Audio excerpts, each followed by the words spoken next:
Keren loh, setahun Gitu. menikah sudah jadi rumah loh, Mbak. Nah, Makanya aku nekat lagi. aku nggak punya rumah sampai sekarang.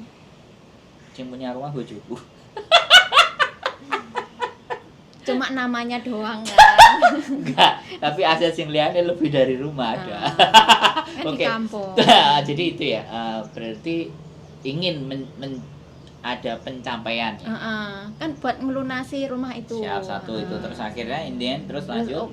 oke ya wes berangkat toh gitu. Nah, mungkin di saat itu aku berangkat itu pikiranku kan kemana-mana, Yes. ninggalin anak, Yes, anak yes, kurang kasih of course. sayang. Nah ini agak semrawut kan, tapi ya namanya Merantau. keinginan harus diwujudkan, niat sama cita-citanya kuat. terlalu kuat. Mm-mm. Terus Meskipun beratnya di situ, terus habis itu ya tetap berangkat di PT, nunggu belajar, tapi yo